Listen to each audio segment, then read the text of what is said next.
আজি আমি প্ৰতিপক্ষত আলোচনা কৰিব লৈছোঁ নিৰ্বাচনী মুডত বিজেপি। ইতিমধ্যে বিজেপিৰ ৰাজ্যিক সভাপতি সলনি হৈছে, দিলীপ শইকীয়াক সভাপতি দিয়া দায়িত্ব দিয়া হৈছে। ইতিমধ্যে বিজেপি বহুত দূৰ আগবাঢ়ি গৈছে নিৰ্বাচনী যুঁজত। আৰু কেইদিনমানৰ পূৰ্বে অন্ধ্ৰপ্ৰদেশৰ মুখ্যমন্ত্ৰী চন্দ্ৰবাবু নাইডুৱে ঘোষণা কৰিছে যে 2029 লোকসভা নিৰ্বাচনৰ কাৰণে প্ৰধানমন্ত্ৰী নৰেন্দ্ৰ মোদীয়ে এতিয়াৰ পৰা নিৰ্বাচনী প্ৰস্তুতি চলাইছে। তাৰমানে প্ৰতিটো দিনেই, প্ৰতিটো ঘণ্টা, প্ৰতিটো ছেকেণ্ড বিজেপি নিৰ্বাচনী মুডত থাকে। এটা ৰাজনৈতিক দলৰ ভূমিকাও আচলতে এনেকুৱা হোৱাই উচিত, যাৰ কাৰণে বিজেপি হয়তো অপ্ৰতিৰোধ হৈ উঠিছে। আৰু কংগ্ৰেছ যেন বাৰে বাৰে ফাউল খেলিছে। কথাটো কংগ্ৰেছৰ ভিতৰৰ পৰা উৎসাহিত হৈছে, বিশেষকৈ দিল্লী বিধানসভা নিৰ্বাচনক লৈ পেলাই। সঞ্জয় ৰাউত মহাৰাষ্ট্ৰৰ এগৰাকী উদ্ধৱ ঠাকৰে গোটৰ নেতা, তেওঁ কৈছে যে দিল্লীত আমি কাক ভোট দিব বিজেপিৰ বিৰোধীয়ে, আপ, কংগ্ৰেছ নে আন কাৰোবাক দিব। এতিয়াও বহুধা বিভক্ত। এই যে বিৰোধী বিভক্ত, ইয়াত কংগ্ৰেছ নেতৃত্বই ক'ৰবাত দোষী নেকি? আৰু বিজেপিয়ে ইমান ধুনীয়াকৈ লৈ গৈছে গোটেই নিৰ্বাচনী ৰাজনীতিটো। এই ধৰণৰ আলোচনা বিতৰ্ক নহয়, কিছু গঠনমূলক কথা বতৰা আলোচনা কৰি দুগৰাকী বিশেষ অসমৰ ৰাজনৈতিক জগতৰ দুগৰাকী বিশেষ ব্যক্তি। হিৰণ্য বৰা অশীতিপৰ এগৰাকী ব্যক্তি, অসমৰ কংগ্ৰেছী ৰাজনীতিৰ সৈতে জড়িত। আৰু হীৰক ভট্টাচাৰ্য প্ৰাক্তন শিক্ষামন্ত্ৰী, এগৰাকী বিশিষ্ট অধিবক্তা আৰু বিজেপি দলৰ বিধায়ক। মই প্ৰথমেই হীৰক ভট্টাচাৰ্য ডাঙৰীৰ পৰাই জানিব বিচাৰিম যে আপোনালোকে নতুন সভাপতি নিযুক্তি দিলে, আৰু ইতিমধ্যে ভৱেশ কলিতাই কৈছে যে সৎ শইকীয়া অন্তত 100 আসন 2026 বিজেপিয়ে লাভ কৰিব। কি কয়? আপুনি এটা কথা মন কৰিছে চাগে যে ভাৰতীয় জনতা পাৰ্টিৰ এটা যিটো ৰাজনৈতিক চিন্তাধাৰা আছে, এই চিন্তাধাৰাটোক আগবঢ়াই নিবৰ বাবে আমাৰ যিটো সাংগঠনিক তৎপৰতা, এই সাংগঠনিক তৎপৰতাটো সদায় অবিৰতভাৱে চলি থাকে। আমাৰ সাংগঠনিক যিখিনি নেতৃত্ব, এই সাংগঠনিক নেতৃত্বটো কোনো তেনেকুৱা ধৰণৰ বেমেজেলি নোহোৱাকৈ আপোনালোকে দেখিছে যে একেবাৰে বুথ পৰ্যায়ৰ পৰা আমাৰ ৰাজ্যিক পৰ্যায়লৈ হ'ল, এতিয়া পৰৱৰ্তী সময়ত ৰাষ্ট্ৰীয় পৰ্যায়তো হ'ব। আমাৰ এটা সাংগঠনিক কাম কাজ চলি থাকে, আমাৰ এটা সাংগঠনিক ভেটি আছে, আৰু সেই ভেটিটো সকলো সময়তে সেইটো তৎপৰ হৈ আছে সমাজৰ বাবে কাম কৰিবলৈ, চৰকাৰ এখনক সহায় কৰিবলৈ। দল আৰু চৰকাৰ, এই দল আৰু চৰকাৰৰ মাজত এটা সমন্বয়তাৰে আমি ৰাইজৰ কথাখিনি যাতে দলৰ মজিয়াৰ পৰা আমি চৰকাৰৰ ওচৰলৈ লৈ যাব পাৰোঁ, তাৰ বাবে এটা আমাৰ তৎপৰতা থাকে, আৰু সেইটো চলি আছে। ৰাজনৈতিক দল এটা গঠিত হয় কিছু বিশেষ চিন্তাধাৰাৰে, ৰাইজক সেই চিন্তাধাৰাৰ প্ৰতি আকৰ্ষিত কৰিবৰ বাবে। আৰু কেৱল নিৰ্বাচনৰ সময়ত পৰিভ্ৰমী চৰাই অহা দি নিৰ্বাচনৰ সময়ত আহি আকৌ নাইকিয়া হৈ যোৱা মানুহ বা তেনেকুৱা ধৰণৰ চিন্তাধাৰাই কেতিয়াও ৰাইজৰ ওচৰত গ্ৰহণযোগ্যতা আনি নিদিয়ে। গতিকে ভাৰতীয় জনতা পাৰ্টীৰ এটা চিন্তাধাৰা আছে, ভাৰতীয় জনতা পাৰ্টীৰ এটা পৰম্পৰা আছে যে আমি সকলো সময়তে আমি ৰাইজৰ ওচৰত যাবলৈ, ৰাইজৰ কাষত যাবলৈ, ৰাইজৰ চিন্তাধাৰাক চৰকাৰৰ মাধ্যমেৰে আমি ৰূপায়িত কৰিবলৈ প্ৰচেষ্টা কৰোঁ, আৰু সেই প্ৰচেষ্টাতে আপোনালোকে আজি দেখিছে। মই আপোনাৰ ওচৰলৈ আহিম। এই যিটো বিজেপিৰ সাংগঠনিক তৎপৰতা, এতিয়া নতুন সভাপতি হ'ল দিলীপ শইকীয়া, তাক কেন্দ্ৰ কৰি ধৰক আপোনাৰ এসপ্তাহ ধৰি যিটো ৰাজনীতি, যি ধৰণে প্ৰচাৰ মাধ্যমৰ পৰা মানুহৰ মাজলৈ, দলীয় কৰ্মী বা তেওঁলোকৰ অনুগামীসকলৰ মাজত যি ধৰণৰ তৎপৰতা, যেন দলটো সক্ৰিয়, সতেজ। তাৰ বিপৰীতে আপুনি কংগ্ৰেছক প্ৰশংসা কৰিব নালাগে, মই এইটো কোৱা নাই, যে কি নিৰপেক্ষভাৱে আপুনি কৈছে যে কংগ্ৰেছ ঠিকে আগবাঢ়িছেনে? বিধানসভা নিৰ্বাচনলৈ ঠিক এবছৰ আছেও নাইও, আৰু খুব কম সময় হাতত। আপুনি নিজেও বিধায়ক আছিল এটা সময়ত। প্ৰশ্নটো হৈছে যে বিজেপি আজি চৰকাৰত আছে, আৰু তেওঁলোকৰ সাংগঠনিক শক্তিটো গাঁৱে ভূঞে বঢ়াবৰ কাৰণে যথেষ্ট চেষ্টা কৰিছে। বিশেষকৈ অসমত বিভিন্ন সমস্যা আছে আৰু সেই সমস্যাৰ আজিৰ মাজত হয়তো এটা সময়ত আমাৰ আজি মোৰ লগত থকা সিদ্ধাৰ্থ ভট্টাচাৰ্য ডাঙৰীয়া বিজেপিৰ এজন সাংগঠনিক দিশত যিটো সময়ত সংগঠন নাছিলে গোটেই সংগঠনটো গঢ়ি এটা কথা তেখেতে যথেষ্ট স্বীকাৰ কৰি ইয়াত বিজেপি চৰকাৰখন প্ৰতিষ্ঠা কৰিল মই কংগ্ৰেছৰ কথাটো কৈছোঁ বাৰু কংগ্ৰেছ নহয় মই কথাটো কৈ আছোঁ ঠিক কংগ্ৰেছেও আজি বহু যুগ ধৰি সংগঠনৰ কামত লাগি আছে আজি পৰিৱৰ্তন আহিছে এইটো বিজেপি সংগঠনৰ যেনেকৈ প্ৰবীণ আৰু নতুনসকলৰ মাজত এটা সমন্বয় আছে আজি কিছুদিনৰ পৰা সেই কথাখিনি মই আমাৰ কংগ্ৰেছ দলটোত অলপ যেন অভাৱ হৈছে কাৰণটো কি কাৰণটো প্ৰশ্ন হ'ল গেপ যে লং গেপ আৰু সেইটোৰ দোষ আমি যিখিনি পুৰণা মানুহ আছোঁ সেই মানুহখিনি যেনেভাৱে আমি মানুহখিনিক নৱপ্ৰজন্মক বনাব পাৰিলে লাগিছিলে বা আইডিঅ'লজিকেলি আমি যিটো তেওঁলোকক হেৰি কৰিব লাগিছিলে আমি হয়তো পৰা নাই বা আমি আকৰ্ষিত কৰিব পৰা নাই সেইকাৰণে হয়তো তেওঁলোকে যদিও আপোনাৰ বেছিভাগ মানুহ আপোনালোকে দেখিব এই দলটো চৰকাৰত থকা মুখ্যমন্ত্ৰীকে ধৰি মন্ত্ৰীসভাৰ ভালেকেইজন সদস্য আৰম্ভণিৰ পৰা কংগ্ৰেছ দলতে জন্ম আছিল তাৰপিছত গৈছে তেখেতসকলৰ এটা প্ৰগ্ৰেছিভ ভিউ লৈ যে এইটো এনেকৈ নহ'ব এনেধৰণে গ'লেই তেওঁলোকে এটা চিন্তাধাৰা লৈ গৈছে গতিকে এইটো সময়ে ক'ব আৰু এতিয়া এটা কথাই যে আমাৰো গাঁৱে সংগঠন আছে আৰু ব্ৰহ্মপুত্ৰই যেনেকৈ ঢৌ নেদেখে যে গভীৰতম তলৰ ফালে ঠিক তেনেকৈও কংগ্ৰেছ পাৰ্টিটোৰ গাঁও অঞ্চলত এতিয়াও আমাৰ সংগঠন আছে মজবুত কিন্তু হয় ছাৰফেচত আমাৰ অলপ অনুভৱ কৰা হৈছে অনুভৱ কৰে দেখিলে যে কংগ্ৰেছ দলটো নায়েই নেকি মৰিবই নেকি কিন্তু মই আপোনাক কৈছোঁ কংগ্ৰেছ নমৰে কংগ্ৰেছ সদায় জীয়াই থাকিব আৰু কংগ্ৰেছ এদিন আহিবই কুৱেশ্যন অফ টাইম অন্ততঃ ধৈৰ্য ধৰি সেই কথাখিনি চাব লাগিব গণতন্ত্ৰৰ মানে বিৰোধীৰ প্ৰয়োজন আছে আৰু আমিও ৰেচপেক্ট কৰোঁ আমিও বহুত দিন ৰাজত্ব কৰিছোঁ গতিকে তেখেতসকলে নতুন চিন্তাধাৰা লৈ নতুন আগবাঢ়িছে যে চিন্তাধাৰাবিলাক গঠনমূলক হৈছে হ'ব লাগে সেই কথাটোকে আমি ভাবোঁ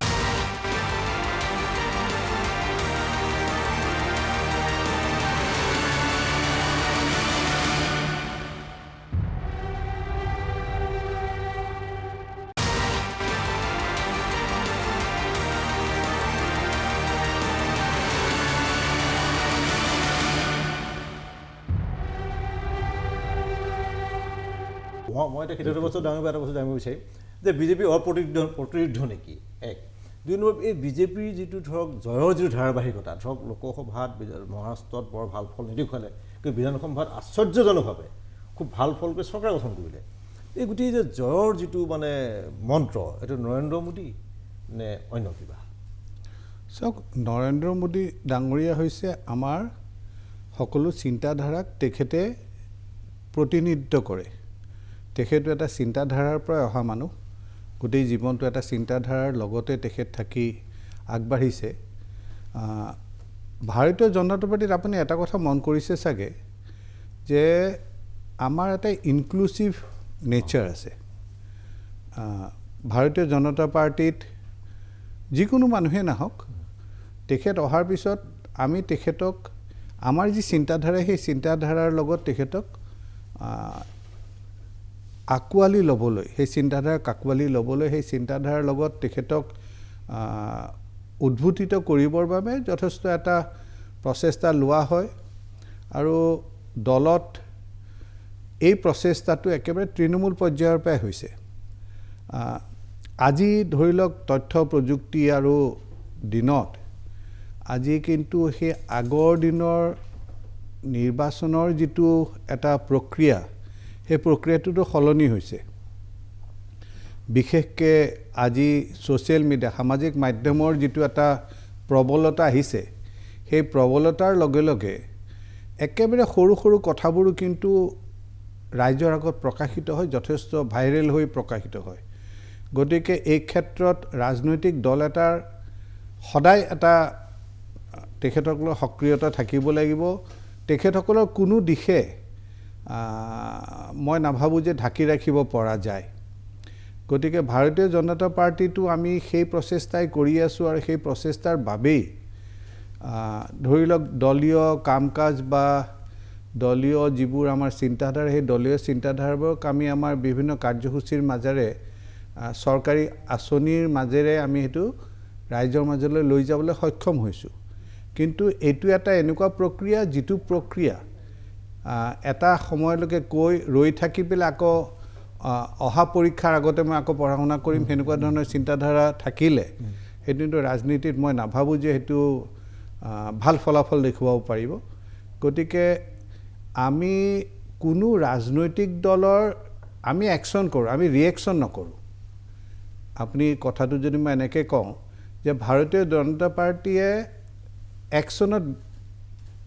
বিশ্বাস কৰে, তেওঁলোকে ৰিয়েকশ্যনত বিশ্বাস নকৰে। কংগ্ৰেছ দলে আমাক কি ক'লে,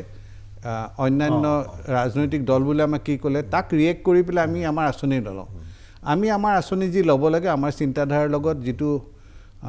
সামঞ্জস্য থকা আঁচনি সেইবোৰ আমি আঁচনি লৈছোঁ, সেইবোৰৰ মাধ্যমেৰে আমি ৰাইজৰ ওচৰলৈ গৈছোঁ। আমি অমুকে অমুকটো ক'লে গতিকে আমি এনেকৈ ৰিয়েক্ট কৰা হ'ব সেই কথাটো ভাৰতীয় জনতা পাৰ্টীৰ ক্ষেত্ৰত প্ৰযোজ্য নহয় আৰু আমি নকৰোঁ সেইটো। আৰু আপুনি প্ৰত্যেকখন ৰাজ্যতেই দেখিব যে আমি যিকোনো এটা নিৰ্বাচনী পৰ্যালোচনা ভাৰতীয় জনতা পাৰ্টী একদম নিৰ্মোহ পৰ্যালোচনা এটা হয়। কেতিয়াবা নিৰ্বাচনত কিছু হয়তো নীতি বা কিছু হয়তো ৰণনীতিৰ বাবে হয়তো দলে যিভাৱে আশা কৰিছিল সেইভাৱে ফলাফল দেখাব নোৱাৰিব পাৰে, কিন্তু এটা নিৰ্মোহ পৰ্যালোচনাৰ পিছত সেইটো মানে ৰেক্টিফাই কৰিবৰ বাবে সেইটো কিভাৱে মহাৰাষ্ট্ৰৰ ক্ষেত্ৰতে বুলি কওক বা আপুনি হাৰিয়ানা ক্ষেত্ৰতে কওক, আমি সেইটো সদায় প্ৰচেষ্টা কৰোঁ আৰু সেই প্ৰচেষ্টাটোৰ বাবেই মই ভাবোঁ যে ভাৰতীয় জনতা পাৰ্টীয়ে ৰাইজৰ আস্থাভাজন হ'ব পাৰিছে। মই ধন্যবাদ ডাঙৰ এটা জানিম। ৰাহুল গান্ধী ভূপেন বৰা কেন্দ্ৰ বা সৰ্বভাৰতীয় পৰ্যায়ত বা অসমত কি ভাবে আপুনি ভৱিষ্যত কংগ্ৰেছক কিদৰে আগবঢ়াই নিব? নহয়, মই একেষাৰে কৈছোঁ যে কংগ্ৰেছৰ ভৱিষ্যতটো ভাল বুলিয়েতো আপোনাৰ ইমানখিনি মানুহ কংগ্ৰেছ সময়তে এটা ঐতিহ্যপূৰ্ণ পাৰ্টি। কিন্তু প্ৰশ্ন প্ৰত্যেকৰে চিন্তাধাৰা এটা বেলেগ বেলেগ ধৰণৰ। আজি ভাৰতীয় জনতা পাৰ্টীৰ যিটো চিন্তাধাৰা সেই চিন্তাধাৰাৰ লগত কংগ্ৰেছৰ চিন্তাধাৰা এটা বেলেগ আছিলে সেই সময়ৰ, আজিৰ যুগটোৰ এটা বেলেগ হৈছে। আজি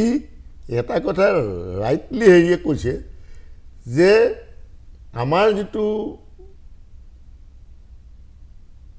সমালোচনা বা আলোচনা গঠনমূলক, সেই গঠনমূলক আলোচনাটোৰ পৰা আমি বহুতখিনি যেন আঁতৰি গৈছোঁ, আমাৰ আদৰ্শচ্যুত হৈছোঁ, ঠিক তেনেধৰণৰ লাগে। আৰু সময়ত অভিজ্ঞতাৰ ফালৰ পৰা দেখিব যে পুনৰ দলটো শক্তিশালী হৈ আহিছে আৰু আহিব।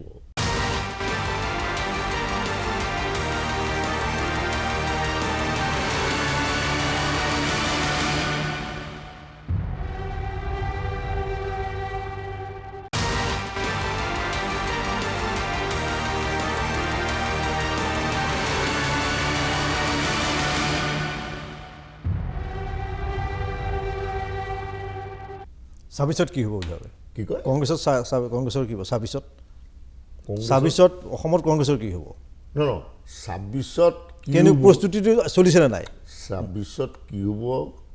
কেনেকুৱা দেখিছে পৰীক্ষাটো হ'লেহে আপোনাৰ জানিব আজি তাৰিখত নিৰ্বাচন অনুষ্ঠিত হয় তেতিয়া পৰীক্ষাটো হ'লে জানিব এতিয়া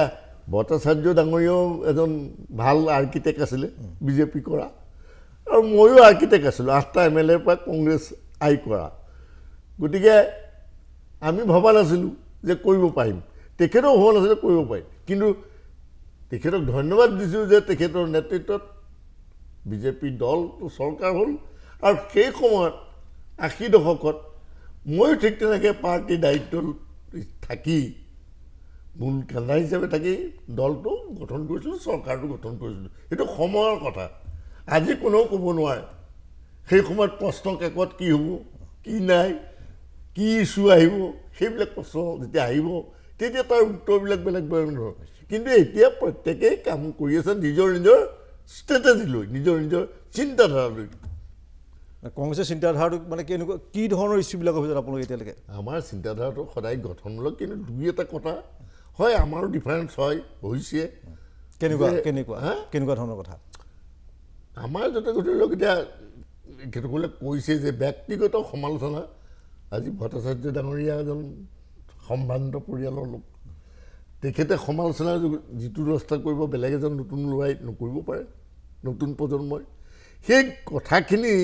কাৰণ তেখেতৰ এটা ঐতিহ্য আছে তেখেতৰ এটা পৰম্পৰা আছে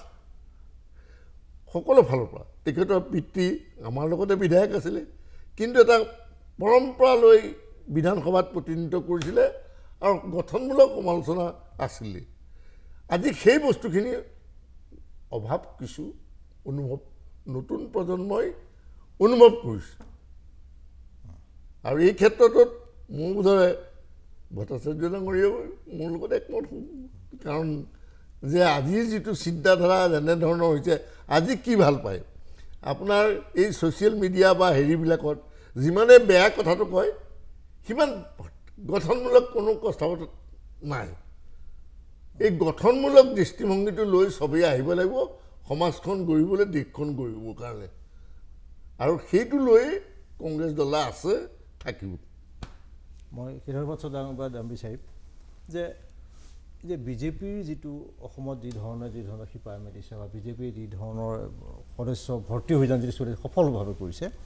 বিজেপিৰ প্ৰতি অসমত আকৰ্ষিত হোৱাৰ কাৰণটো কি অসমীয়া মানুহৰ অসমৰ জনসাধাৰণৰ চাওক প্ৰথম কথা হ'ল বৰ্তমান যদি আপুনি ৰাজনৈতিক যিখিনি ৰাজনীতিৰ লগত জড়িত মানুহ আছে এই মানুহখিনিৰ সকলোকে মই সকলো ৰাজনৈতিক দলকে মই যথেষ্ট শ্ৰদ্ধা কৰোঁ সকলোৱে এটা নিজৰ চিন্তাধাৰাৰে ৰাইজৰ কাম কৰিবলৈ আহিছে কোনো এটা দলে ব্যক্তিগত এজেণ্ডা লৈ অহা নাই চবেই নিজৰ চিন্তাধাৰাৰে কৰিব খুজিছে ভাৰতীয় জনতা পাৰ্টীয়ে এটা চিন্তাধাৰা প্ৰতিফলন কৰে আৰু সেই চিন্তাধাৰাটো আজিৰ দিনত অসমৰ ক্ষেত্ৰত যথেষ্ট প্ৰাসংগিক কিয়নো আমি মন কৰিছোঁ যে যিটো বাবে মই হয়তো এটা সময়ত যেতিয়া সকলোৱে কৈছে লগতে বৰা ডাঙৰীয়াই কৈছে যে আপোনালোকে এনেকুৱা এটা দলত যোগদান কৰে বুলি আমি তেতিয়া ভবাই নাছিলোঁ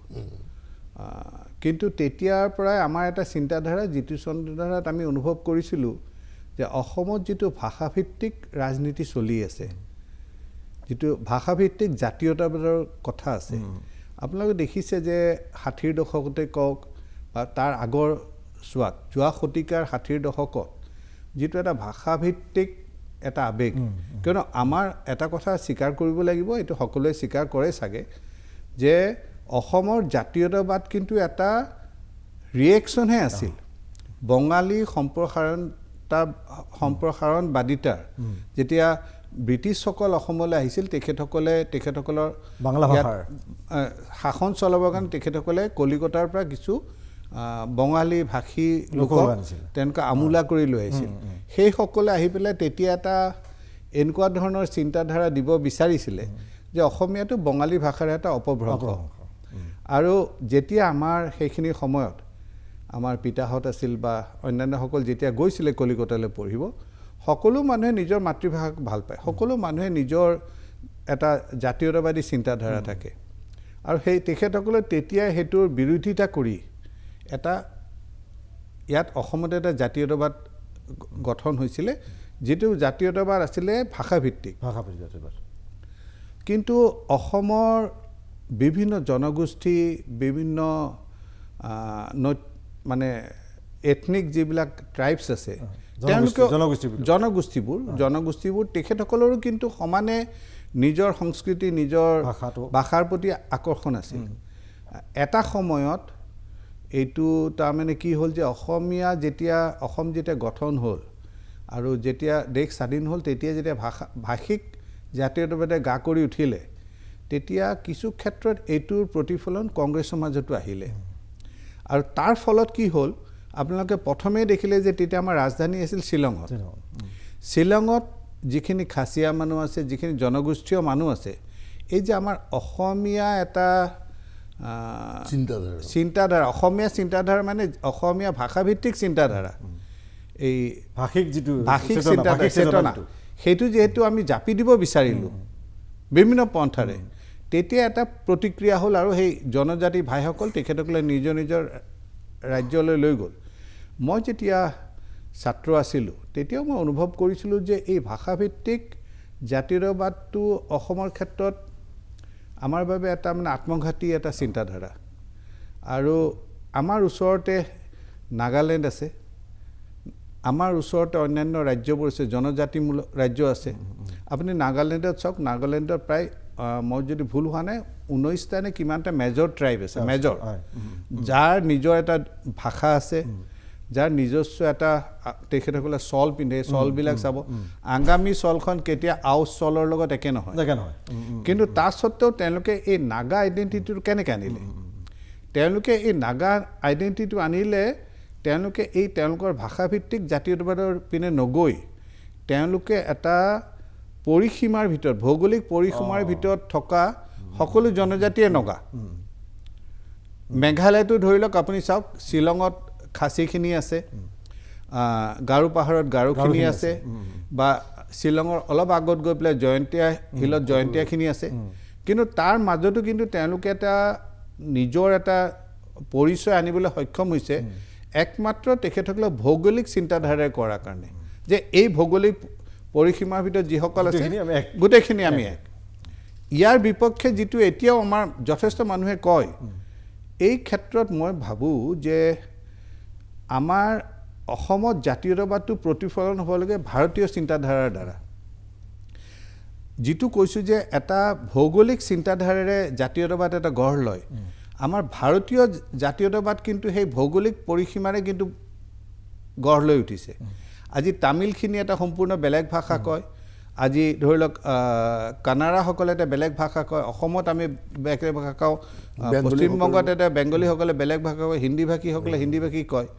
কিন্তু ভাৰতীয় ভূখণ্ডত যিসকল আছে সকলোৱে আমি ভাৰতীয়।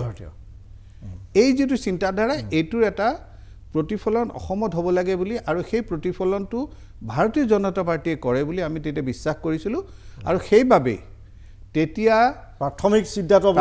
চিন্তাটো সেইখিনিৰ পৰা আহিছিলে। আৰু সেই চিন্তাধাৰা অহাৰ কাৰণে মই তেতিয়া ভাৰতীয় জনতা পাৰ্টীৰ যিটো নীতি আদৰ্শ এইটোৰ প্ৰতি আকৰ্ষিত হৈ আমি ভাৰতীয় জনতা পাৰ্টীত আহিছিলোঁ। তেতিয়া কিন্তু কোনোদিন ক্ষমতাৰ বাবে অহা নাই, মই বোলে ঐক্যবদ্ধ কৰি ৰখাৰ অসম ভূখণ্ডত থকা এটা চিন্তাধাৰাৰ দ্বাৰা আকৰ্ষিত হৈছিলোঁ কাৰণে সেই চিন্তাধাৰাৰ কাৰণে আহিছিলোঁ। সেই চিন্তাধাৰা থাকিলে কেতিয়াবা MLA হ'ম, কেতিয়াবা মন্ত্ৰী হ'ম, কেতিয়াবা বোলে ৰাজ্যিক সভাপতি হ'ম, এইবিলাক চিন্তাধাৰা নাছিলে। আমাৰ চিন্তাধাৰা আছিলে যে এই ভাৰতীয় জনতা পাৰ্টীয়ে যিটো চিন্তাধাৰাক প্ৰতিফলিত কৰে, এই প্ৰতিফলিত কৰা চিন্তাধাৰাটো অসমৰ বাবে সঁচাকৈ উপযোগী আৰু প্ৰয়োজনীয়, সেই চিন্তাধাৰাৰ বাবে আহিছিলোঁ। সেইখিনি সময়ত সেই চিন্তাধাৰাটোক অসমত বিয়পাবৰ বাবে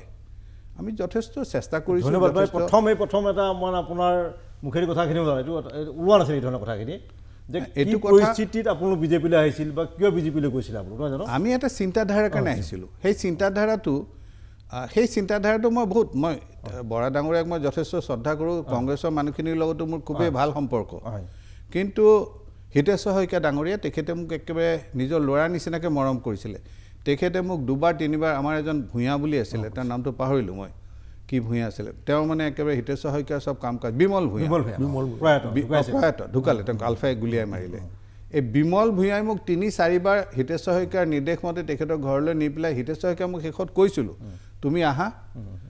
তুমি এটা ৰাজনৈতিক পৰম্পৰা ৰাখিব লাগিব তুমি মোৰ লগত আহা মই তোমাক মোৰ লগত থাকি তুমি ৰাজনীতি শিকা কিন্তু মোৰ তেতিয়াৰ পৰাই মোৰ এটা চিন্তাধাৰা গঢ় ল'ব ধৰিছিল মই মানে মাজতে কিছু সময়ৰ কাৰণে BA পাছ কৰি উঠি মই JNUত গৈছিলোঁ JNUত এটা ছেমিষ্টাৰ থাকি মই বুজিলোঁ যে যিটো চিন্তাধাৰা তাত চলে আৰু যিটো চিন্তাধাৰা বহুতো সময়ত কংগ্ৰেছৰ মাজত আপোনাৰ আহিম মই এইটো ইণ্টাৰেষ্টিং কথা কৈছে আপুনি হয়। কেতিয়াও নোকোৱা কথা মই তাৰ আগতে খন্তে বাণিজ্যিক বিৰতি লৈছোঁ মই কথাখিনি পাতিম কিন্তু দেই আপোনাৰ মুখৰ পৰা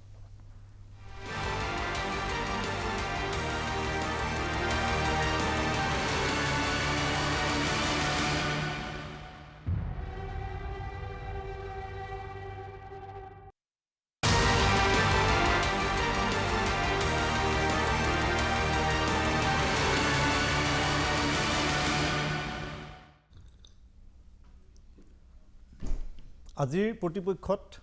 বিতৰ্ক নহয় আমি যে আলোচনা কৰিছোঁ মন্থন কৰিছোঁ আত্মসমালোচনা হৈছে কিছুমান নতুন কথা ইয়াৰ পৰা জানিব পাৰিছোঁ মই হীৰেন্দ্ৰ বৰা ডাঙৰীয়া কংগ্ৰেছৰ এগৰাকী অত্যন্ত জ্যেষ্ঠ নেতা তেখেত মই আপোনাক জানিব বিচাৰিম দলৰ সাম্প্ৰতিক যিটো অৱস্থা ঠিকে আছে নে ইয়াৰ উত্তৰণ হোৱাটো বিচাৰে আপুনি শুনক দলৰ প্ৰথম কথা কিছু ক্ষেত্ৰত আমাৰ কিছু ৰাস্তা বদলাব লাগিব কেনেকুৱা ধৰণৰ সেইটো আপোনাৰ কেনেধৰণে আমি দলটো মজবুত কৰোঁ আৰু এটা কথা সদায় যে আমি নিৰ্ভয়ে আছিলোঁ যে সংখ্যালঘুসকল যে ট্ৰেড ইউনিয়নৰ মই ট্ৰেড ইউনিয়ন ৰিপ্ৰেজেণ্ট কৰোঁ ট্ৰেড ইউনিয়নৰ মানুহখিনি যে সদায় আমাৰ লগত থাকিব কাম কৰিলেও নকৰিলেও থাকিব লগতে থাকিব সেই ভাৱটো পৰিৱৰ্তন কৰিব লাগিব আজি বুজি উঠিব লাগিব এতিয়া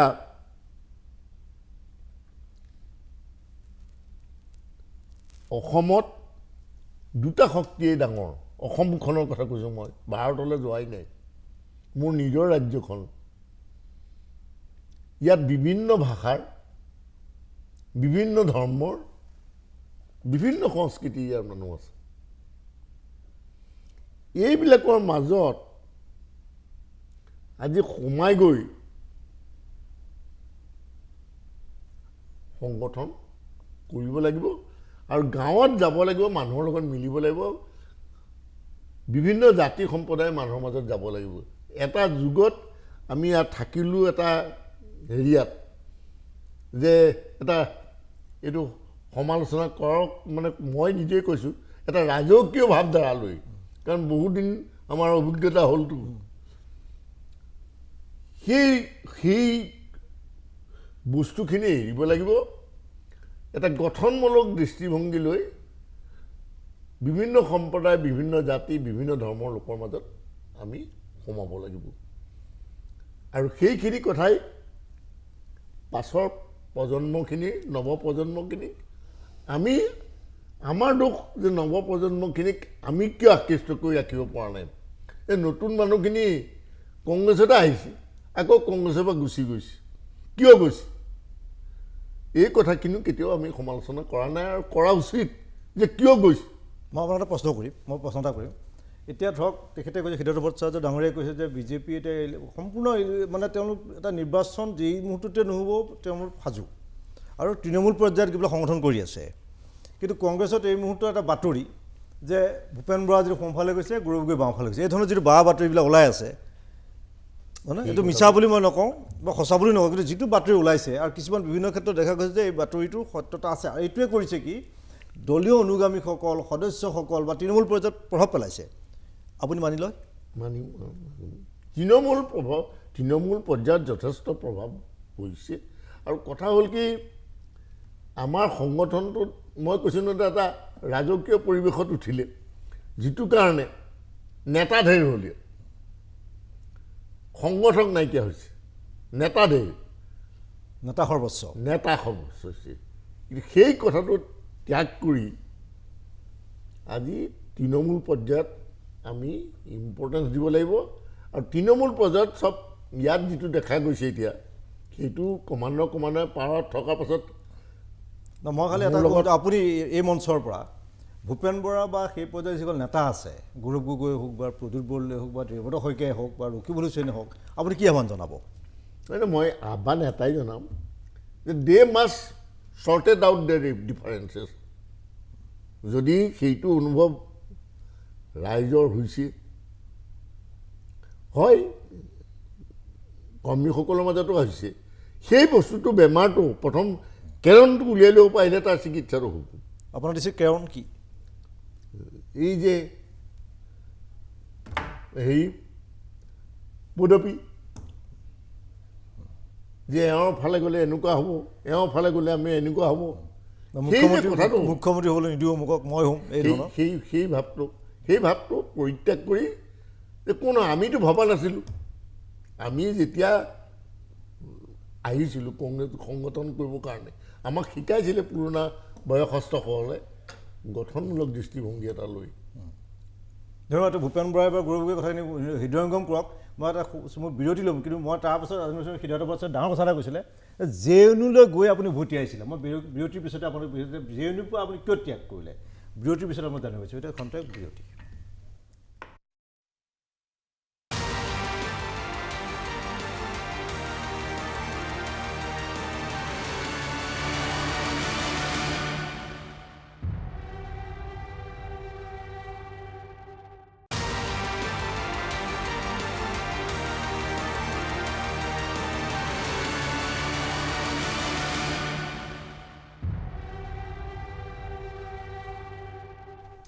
প্ৰতিপক্ষৰ দৰ্শকৰ বহুতেই জানে হয়তো কিছু সংখ্যকে নাজানে বা কিছু সংখ্যকে জানে বহুতেই নাজানে এটা কথা যে হিমন্ত বিশ্ব শৰ্মাক কংগ্ৰেছৰ পৰা বিজেপিলৈ অনা মানুহজন আছিল সিদ্ধাৰ্থ ভট্টাচাৰ্য কি পৰিস্থিতিত কেনেকৈ কংগ্ৰেছৰ পৰা নি তেখেতক বিজেপিত যোগ দিয়ালে বহু বাধা সত্ত্বেও এটা ৰিক্স লৈ পেলাই আপুনি যোগ দিছিল সেই সময়ত সাংঘাতিক চৰ্চা হৈছিলে গোটেই সেই পৰিৱেশ বা পৰিস্থিতিটো আজি আপুনি কিদৰে অনুভৱ কৰে মই আজিও কওঁ যে সেইটো এটা মোৰ ৰাজনৈতিক শুদ্ধ সিদ্ধান্ত আছিল কিয়নো আপুনি চাব তেতিয়া মোৰ যদি ভুল হোৱা নাই মোৰ ষ্টেটিষ্টিক্সটো খুব হয়তো 1% ইফাল সিফাল হ'ব পাৰে মই যেতিয়া সভাপতি হ'লোঁ সভাপতি হোৱাৰ পিছত মই যিটো এটা ৰাজনৈতিক পৰিসংখ্যা নিৰ্বাচনী পৰিসংখ্যা সেই পৰিসংখ্যাবিলাক বিশ্লেষণ কৰি মই দেখিলোঁ যে আমি ভাৰতীয় জনতা পাৰ্টীয়ে এককভাৱে 27%লৈকে আমি উঠি আহিলোঁ আৰু সেইখিনি সময়ত কংগ্ৰেছ দলে 43 আৰু তেওঁলোকৰ সেইখিনিমান আছিলে এজিপি দলেও তেওঁলোকৰ প্ৰায় 18 পৰা 20% তেওঁলোকৰ মানে এটা সমৰ্থন পাবলৈ নিৰ্বাচনত সক্ষম হৈছিল ভোট পাইছে কিমান শতাংশ ভোট পাইছে গতিকে সেইখিনি সময়ত দলে মোক যেতিয়া দায়িত্বটো দিলে ৰাজ্যিক সভাপতি হিচাপে তেতিয়া মোক অমিত শ্বাহ ডাঙৰীয়াই মাতি নি ক'লে ইছবাৰ চৰকাৰ লানা হে তো মই আহি পেলাই চিন্তা কৰিলোঁ যে আমি 2016 চনৰ আগতে 2016 চনৰ আগতে 2014 চনৰ ঠিক নিৰ্বাচনৰ আগে আগে তেতিয়া মই চিন্তা কৰিলোঁ যে আমি যদি আমাৰ ভোট শতাংশ বৃদ্ধি কৰিব লাগে তেতিয়াহ'লে আমি দলৰ সংগঠন কিয়নো আমি 2.5 লাখৰ পৰা 27 লাখলৈ আহিলোঁ সদস্য কিন্তু সেইখিনি আহিলেও আমাৰ ভোট শতাংশ হয়তো 27ৰ পৰা গৈ পেলাই 30 হ'ব পাৰে 30 বা 32 হ'ব পাৰে কিন্তু আমি 42টো বা 43টো ক্ৰছ কৰিব নোৱাৰে গতিকে সেইখিনি সময়ত এটা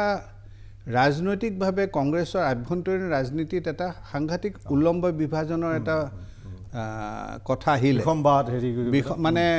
তেতিয়া যি মুহূৰ্ততে আমাৰ প্ৰয়াত তৰুণ গগৈ ডাঙৰীয়া তেখেতে যি মুহূৰ্ততে তেখেতৰ পুত্ৰক ৰাজনীতিলৈ লৈ আহিলে সেই মুহূৰ্ততে কংগ্ৰেছত থকা বহুতো যুৱ নেতাৰ মুখ এটা সপোন ভাঙি গ'ল যে তেখেতসকলে ভাবি দিছিল যে তৰুণ গগৈৰ পিছত তেখেতসকলে ক্ষমতালৈ আহিব আৰু তেখেতসকলে সেইটো ভাঙি গ'ল কিয়নো তেখেতসকলে বুজি পালে যে তৰুণ গগৈয়ে তেখেতৰ পুত্ৰক আনি পুত্ৰকে তেখেতৰ উত্তৰাধিকাৰী হিচাপে প্ৰক্ষেপ কৰিব বা প্ৰক্ষেপ কৰা আৰম্ভই কৰিলে সেইখিনি সময়ত মই দেখিলোঁ যে সেইখিনি সময়ত যদি কংগ্ৰেছৰ মাজতে এটা বিভাজন কৰিব পৰা যায় সেই বিভাজনটো যদি কৰিব পৰা যায় কংগ্ৰেছৰ পৰা যদি কিছু মানুহক আমি ইয়ালৈ লৈ আহিব পাৰোঁ তেতিয়াহ'লে আমি দলটো শক্তিশালী কৰিব পাৰিম কিয়নো অগপত দলৰো যিখিনি মানুহ আনিব পৰা আছিল সেইখিনিক আমি অলৰেডি আনিলোৱেই কিন্তু তাৰ স্বত্তেও তেখেতসকলৰ এটা এই অসম আন্দোলনত লাগি থকা মানুহৰ এটা যথেষ্ট এটা তেখেতসকলৰ সমৰ্থকৰ এটা বেছ আছিলে অগপৰ হয় সেই বেছটো আমি ভাঙিব নোৱাৰোঁ তেওঁলোকে সেই অসমীয়া ভাষাভিত্তিক জাতীয়তাবাদী তেওঁলোক গতিকে সেইখিনি সময়ত একমাত্ৰ আমাৰ বাবে যিটো য'ত আমি মানুহ আমাৰ সংখ্যাটো পাবৰ কাৰণে মেজিক নাম্বাৰটো পাবৰ কাৰণে আমাৰ যিটো মানে থল আছিলে সেইটো আছিলে কংগ্ৰেছত এটা উলম্ব বিভাজন অনা মই ৰাষ্ট্ৰীয় নেতৃত্বৰ লগত এই সম্পৰ্কে মই অমিত শ্বাহ ডাঙৰীয়াৰ লগত তেতিয়া আমাৰ ৰাম মাধৱো আছিল আমি ক'লোঁ তেখেতসকলৰ কথাটো যথেষ্ট গ্ৰহণযোগ্য পালে ৰাম মাধৱ ডাঙৰীয়া তেখেতেও সেই হিচাপে হিমন্ত বিশ্ব শৰ্মাৰ লগত যোগাযোগ কৰিলে ময়ো কৰিলোঁ কৰি আমি এটা চিন্তা কৰিলোঁ যে যদি আমি হিমন্ত বিশ্ব শৰ্মাক লৈ আহিব পাৰোঁ তেতিয়াহ'লে তেওঁৰ লগতে কংগ্ৰেছৰ প্ৰথমবাৰৰ কাৰণে এটা কথা আপোনাৰ মুখেদি মই জানিব বিচাৰিম আৰু মানে স্বয়ং আপোনাৰ মুখেদি এইটো এটা অন ৰেকৰ্ড থাকি যাব যে সেই সময়ত যে বিজেপিলৈ আহিবৰ কাৰণে হিমন্ত বিশ্ব শৰ্মাই আপোনাৰ সৈতে যোগাযোগ কৰিছিল নে আপোনালোকৰ ফালৰ পৰা যোগাযোগ কৰিছিল তেখেতৰ সৈতে মই জানিব বিচাৰিছোঁ যিটো ৰেকৰ্ড থাকি যাওক সেইটো হিমন্ত বিশ্ব শৰ্মাই কৰিছে তেখেতে কৰিছিলে কাৰণ হিমন্ত বিশ্ব শৰ্মাই বিজেপিলৈ আহিবৰ কাৰণে আপোনাৰ সৈতে যোগাযোগ কৰিছিলে হয় তাৰপিছত প্ৰক্ৰিয়াটো আপুনি আগবঢ়াই নিলে হয় হয় হয় কিয়নো তেখেতৰো কোনো তেতিয়া কোনো উপায় নাই তেওঁ ক'ত যাব উপায় নাই কিয় যাব আৰু সেইখিনি সময়ত এতিয়া এইবোৰ কথা কোৱা উচিত নহয় কিন্তু আজি তৰুণ গগৈ ডাঙৰীয়া প্ৰয়াত তেখেতক ধৰি লওক সমগ্ৰ অসমে যথেষ্ট সন্মানো দিছে কিন্তু তেখেতে সেইখিনি সময়ত কিছু কাম এতিয়া মই গম পাওঁ কৰিছিলে যেনেকৈ হিমন্ত বিশ্ব শৰ্মাৰ যেতিয়া তেওঁ হেৰি কৰিলে কংগ্ৰেছ দল এৰিলে সেইখিনি সময়ত হিমন্ত বিশ্ব শৰ্মাৰ লগৰ যিখিনি বিধায়ক আছিলে কেইবাজনো বিধায়কক দিনটোৰ ভিতৰতে তেওঁলোকৰ কোৱাৰ্টাৰ খালী কৰিবলৈ বাধ্য কৰিছিলে মোক এজন বিধায়কে এতিয়াও কয় যে দাদা এনেকুৱা দিনো গৈছে য'ত মই গুৱাহাটীত ভাড়াঘৰ বিচাৰি মাটিত ল'ৰা ছোৱালী লৈ শুই পেলাই মই আছিলোঁ কিয়নো আপোনাক যদি 6 দিনৰ ভিতৰতে কোৱাৰ্টাৰটো এৰি দিয়ে তেওঁলোক 10-15 বছৰ ধৰি তাতেই আছে MLA কোৱাৰ্টাৰৰ পৰা যদি আপোনাক খেদি দিয়ে আপুনি যাব ক'ত গতিকে সেনেকুৱা ধৰণৰ যিটো এটা আছিল সেইটোৰ কিছু প্ৰতিফলন আজিও আপুনি দেখিব কেতিয়াবা কিছুমানৰ কথাত সেই আক্ৰোশটো আহে কিন্তু আহে যে এসময়তো তোৰ দেউতাৰেতো আমাক এনেকৈ দিছিলে শিক্ষা সেইটো স্বাভাৱিক কথা মই আৰু অকণমান খালি জানিব বিচাৰিম যে আপুনি হিমন্ত বিশ্ব শৰ্মাক বিজেপিলৈ আনিলে কংগ্ৰেছৰ পৰা আজি আপুনি এইটো কাৰণে সুখ অনুভৱ কৰে বা ভাল পায় যে এটা ভাল কাম কৰিলোঁ বুলি ভাবে মই চাওক মই কৈছোঁ যে মই এটা ৰাজনৈতিক পৰিয়ালত জন্ম লোৱা মানুহ মোৰ দেউতায়েও গোটেই জীৱন এটা সিদ্ধান্তৰ পিছত দৌৰিছে শুদ্ধ আছিল অশুদ্ধ আছিল তেখেতে পৰৱৰ্তী সময়ত সেই সিদ্ধান্তৰ পৰা অন্য এটা সিদ্ধান্তলৈ তেখেতৰ মানে উত্তৰণ হৈছিলে সেইটো এটা বেলেগ কথা কিন্তু ময়ো ঠিক তেনেকৈ এটা ৰাজনৈতিক চিন্তাধাৰাৰ কাৰণেহে ভাৰতীয় জনতা পাৰ্টীত আহিছিলোঁ আৰু সেই চিন্তাধাৰাটোৰ আজি যেতিয়া মই দেখা পাওঁ যে আমাৰ সেই চিন্তাধাৰাতে অসমত প্ৰতিষ্ঠিতই নহয় আমি দুবাৰকৈ আমি চৰকাৰ গঠন কৰিবলৈ সক্ষম হ'লোঁ গতিকে সেইটোত মই নিঃসন্দেহে সুখ পাওঁ হিমন্ত বিশ্ব শৰ্মা অনাটো আপোনাৰ এটা সঠিক সিদ্ধান্ত বুলি আজি ভাবে মই এতিয়াও ভাবোঁ সঠিক সিদ্ধান্ত আছিল আৰু হিমন্ত বিশ্ব শৰ্মাৰ দক্ষতাৰ সম্পৰ্কে আমি বৰ এটা তেনেকুৱা ধৰণৰ কোনোবাই তেওঁৰ ভাল বেয়া কিবা কিবি ঢেৰ কথা ক'ব পাৰে কিন্তু তেওঁ দক্ষ মানুহ আজি আপুনি চাওক আজি ৰাতিপুৱা মই যেতিয়া বাতৰি কাকত পঢ়িছোঁ মই যথেষ্ট গৰ্বিত অনুভৱ কৰিছোঁ যে ভাৰতবৰ্ষৰ ইমানকেইজন মুখ্যমন্ত্ৰী আছে তাৰ ভিতৰত এজন মুখ্যমন্ত্ৰীয়ে যিবিলাকে অন্য ৰাষ্ট্ৰলৈ গৈ কেইদিনমান আগতে ভূটানত গ'ল গৈ পেলাই ভূটানৰ ৰজাৰ লগত হেৰি কৰিলে সাক্ষাৎ কৰিলে হেৰি কৰিলে আজি এতিয়া জাপানত গৈছে দক্ষিণ কোৰিয়াত যাব তাৰপিছত ছিংগাপুৰত যাব তে এই যে এটা যে নিজৰ এটা স্থান এইটো কোনো পিতৃ প্ৰদত্ত নহয় এইটো তেখেতে কিন্তু নিজৰ স্থান নিজে উলিয়াই লৈছে বাটকটীয়া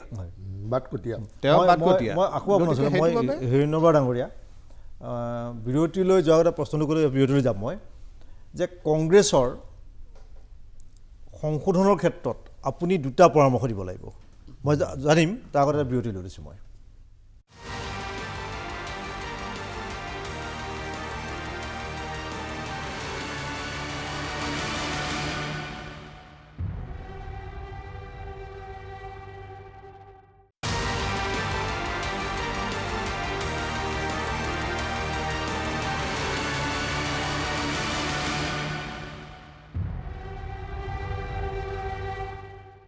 প্ৰতিপক্ষৰ শেষ অংশত উপস্থিত হৈছোঁ আমি হাতত সময় কম মই অকণমান জানিব বিচাৰিম যে এই মুহূৰ্তত আপোনাৰ দুটা পৰামৰ্শ কি হ'ব কংগ্ৰেছৰ প্ৰতি দুটা পৰামৰ্শ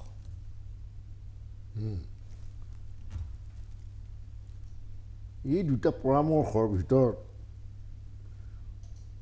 প্ৰথম কথা হ'ল যদি আমি কংগ্ৰেছৰ আদৰ্শ গান্ধী নীতিৰ প্ৰতি এই লোভ মোহ ক্ষমতা ত্যাগ কৰিবলৈ শিকিব লাগিব আৰু দ্বিতীয় কথা যে টিভিত আৰু ৰাজীৱ ভৱনত সংগঠন নচলে সংগঠন চাৰ্কুলাৰত নচলে সংগঠন গাঁৱত তৃণমূলত চলিব লাগিব আৰু সেইটো কাৰণে যদি কংগ্ৰেছ দল আগবাঢ়ি আহে ব্যক্তিগত সব কথা বাদ দি তেতিয়াহ'লে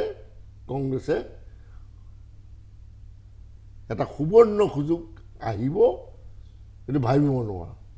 আৰু সাংগঠনিক দিশটোত কেনেকৈ ধৰণৰ তেনেকৈ তৎপৰ হোৱাটো বিচাৰিছে আপুনি সাংগঠনিক ক্ষেত্ৰটোত আমাৰ তৎপৰ হ'ব লাগিব এইটোৱেই চাওক আমাৰ কাৰ ওপৰত বেছ কৰিব আপুনি ইলেকশ্যন এটা হ'লে এখন যেনেকৈ পৰীক্ষা এটা হ'লে কিতাপখনৰ ওপৰত বেছ কৰিব লাগিব আপুনি নোটৰ ওপৰত বেছ কৰিবনে মেইন কিতাপখনৰ ওপৰত হেৰি কৰিব আজি কি হৈছে গাঁৱত অৱস্থাটো অৰ্থনৈতিক দিশত বা আমাৰ মাজত যিটো ভেদভাৱ এইখিনি ঠিক কৰিবলৈ মই শেষ অংশ মই সেইটোৰ ওপৰত জানিব বিচাৰিম যে বিজেপিয়ে যে এটা বদনাম হৈছে যে হিতাধিকাৰী সৃষ্টি কৰা হিতাধিকাৰীয়ে চৰকাৰ গঠন কৰাত আকৌ তৃতীয়বাৰৰ কাৰণে সহায় কৰিব বুলি ভাবে আপুনি হিতাধিকাৰীটো সঠিক পদক্ষেপেই বিজেপি আমি এখন মই বুজি নাপাওঁ যে হিতাধিকাৰী শব্দটো আজি কিয় এটা যেন একেবাৰে বৰ অপশব্দ সেনেকুৱা ধৰণৰ ব্যৱহাৰ হৈছে আমি এইপিনে ছ'চিয়েল ৱেলফেয়াৰৰ কথা কওঁ আমি কওঁ যে আমাৰ সমাজৰ যিখিনি নিষ্পীড়িত মানুহ সেইখিনি মানুহৰ উত্থানৰ কাৰণে আমি কাম কৰোঁ সেইখিনি মানুহক আমি যদি তেখেতসকলৰ উঠি আহিব পৰাকৈ এটা প্লেটফৰ্ম দিওঁ সেই প্লেটফৰ্মটো দিয়াত কি অসুবিধা আছে আমি যদি পশ্চিমীয়া যিবোৰ গণতান্ত্ৰিক দেশ আছে ইউৰোপ কওক আপুনি ইংলেণ্ড কওক আপুনি আমেৰিকা কওক তাতো ছ'চিয়েল ৱেলফেয়াৰ মেজাৰ্ছ থাকেই আজি আপুনি ইংলেণ্ডৰ যিটো ব্যৱস্থা তাৰতো মেডিকেল হেৰি যিখিনি আমি লৈছোঁ সেইখিনি আমি তেখেতসকলতকৈ আমি আজি বেটাৰ দিছোঁ আজি আমি যিখিনি মানুহ BPLটো তেখেতসকলৰে সৃষ্টি কিন্তু BPLৰ সৃষ্টি হ'লে তেখেতসকলে সেইটো এটা ৰাজনীতিকৰণ কৰিছিলে আমি কিন্তু নিৰ্বিশেষে যিখিনি মানুহৰ 4 লাখ টকাতকৈ কম তেখেতসকলক আমি দিছোঁ আজি যিটো আমাৰ হেৰি আছে যিটো আমাৰ হেল্থ স্কিম আছে হিতাধিকাৰী মানে ঠিকে আছে মানুহক যদি দৰিদ্ৰতাৰ পৰা উঠি আনিবৰ কাৰণে আজি আপুনি ফাইনেন্সিয়েল সহায় কৰা যায় অৰুণোদয় আঁচনি ভুলিব নোৱাৰে আমাৰ শেষ অংক খালি এটা কথা ক'ব বিচাৰিম যে আপুনি স্বীকাৰ কৰিছে এজন কংগ্ৰেছৰ জ্যেষ্ঠ নেতা আপুনি বিজেপিৰ গৰাকী জ্যেষ্ঠ নেতা যে নিৰ্বাচনী মুদত বিজেপি আছে আপুনি স্বীকাৰ কৰিছে তো সেই হিচাপে যাবৰ কাৰণে কংগ্ৰেছে এতিয়া কিদৰে আগবাঢ়িব কাৰণ আমি বিচাৰোঁ যে গণতন্ত্ৰত শাসক আৰু বিৰোধী সমান শক্তিশালী হোৱাটো বিচাৰোঁ সংখ্যা দিশটো বেলেগ এটা বিষয় যাতে শাসক পক্ষত চিধাবাতে যাব পাৰে অলপ ইফালে সিফালে তাৰ কাৰণে এটা বিৰোধী শক্তিশালী হোৱাটো প্ৰয়োজন দুয়োজনে স্বীকাৰ কৰিছে গতিকে আমি চাওঁ যে 2026লৈ বহুদিন নাই এবছৰো আছে গতিকে এই সময়খিনি কোন কিদৰে আগবাঢ়ে ধন্যবাদ শুভৰাত্ৰি